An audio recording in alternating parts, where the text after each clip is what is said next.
And I'd just like to say ha-ho. That means thank you in Arapahoe.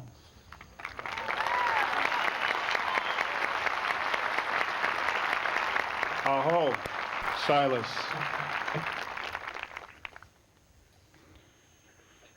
Luke Anderson is a special person. It's a pleasure to introduce our student speaker, a very special young man. The student speaker at our commencement is selected by a committee of students, faculty, and parents. And this year, once again, there were numerous outstanding candidates for student graduation speaker. The competition was rigorous, and Luke was selected as our speaker today. It's an honor and a supreme compliment to be selected to represent your peers and express their attitudes and values of the graduating class. In addition to being a member of the 1998 Arapahoe graduating class, our student speaker has many talents and achievements. Luke has played 3 years of football, 2 years of basketball. He has maintained a 4.1 cumulative grade point average.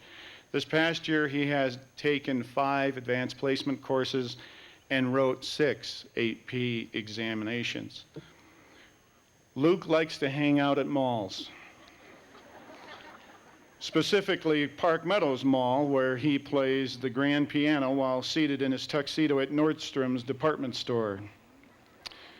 This talented young man is not only a quality representative of our senior class, he has many gifts. In the 7th grade, he started attending Arapahoe by taking honors geometry. In the 8th grade, he was taking honors advanced algebra, and in the 9th grade, he took honors trig and pre-calculus. In the 10th grade, he took advanced placement calculus, and in the 11th grade, he took calculus 3, and which was applied linear algebra at the University of Colorado in Denver. Then this year, just to fool around, he took advanced probability at the University of Colorado in Denver. He's a member of the Arapahoe Singers. He's active in student council. He was a cast member in musicals South Pacific, Gallantry, Bye Bye Birdie, and most recently West Side Story. And this fall, Luke will be attending St. Olaf College in Northfield, Minnesota, majoring in math and music. I am proud to introduce to you commencement speaker Luke Anderson. Luke.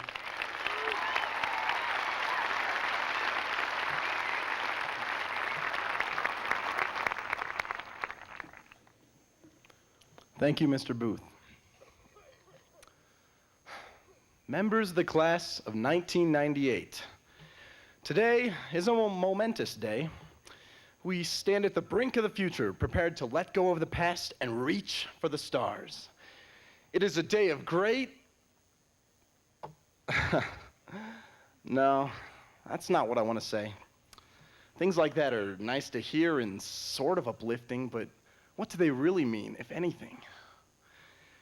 Today isn't much different from any other day we've seen in our 18 or so years in this world. The sun is hovering above us, the earth rests solidly below us, and we're surrounded by people who really care about us and how we turn out in life.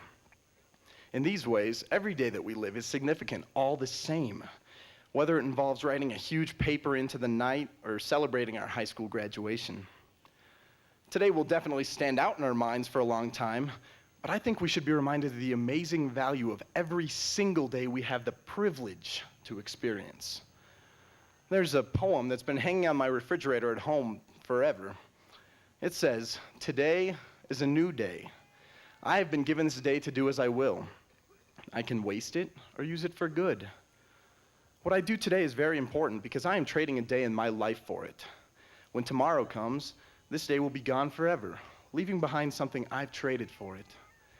I want it to be gain, not loss, good, not evil, success, not failure, in order that I should never forget the price I paid for it. As for myself, this is a new day." Now, maybe it's just because I've seen it and read it so many times over the years, but I think that this poem has got something. It talks about the great gift it is to have the choices, the opportunities, the visions that all come with a single sunrise. It reminds me of how nice it is to wake up after a really bad day where I forgot to do my homework and got a ticket and bruised my knee and spaced that test and realize that I can start all over with a fresh set of wheels. And what's more, I realized that although yesterday was miserable, I really learned something from it. I know it sounds a little corny, but it's true. We learn from every single day we're alive. We are the sum of all the days we've lived. That day in kindergarten when you forgot your markers and threw a total fit. The day in 3rd grade when you first noticed the neat feeling of smiling at someone of the opposite gender. The day in 6th grade when you realized that your charm alone wasn't going to get you through school. And the day in 9th grade when the great challenge of your next 4 years suddenly sunk in. We are the sum of all the days we've lived. And just think about how much can happen in a single day.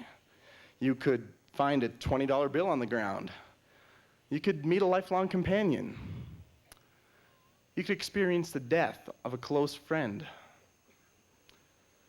And then it seems that so many days can go by without meaning a thing to our lives. Days where all we do is show up at school and go to class and go to practice, do our homework or watch some TV and go back to sleep.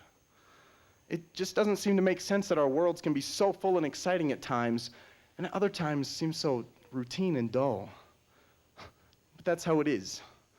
And our only choice is to wake up each morning with at least a hope that we can find a way to make the day into success, not failure.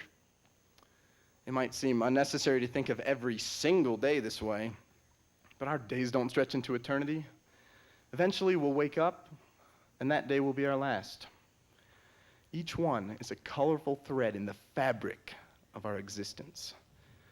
This doesn't mean we can't have fun and enjoy life because we're busy analyzing the quality of every single minute. It means that it would be great if we could just pause each morning and think of how nice it is to wake up again to a world of new adventures and new rewards. That's all. Just stop and decide to make the most of the day and enjoy the ride. This really is a great day. It's awesome. We're graduating. But at the end of the day, the sun is going to set like normal, and the night will fall as we begin the exciting approach to another day. Thank you.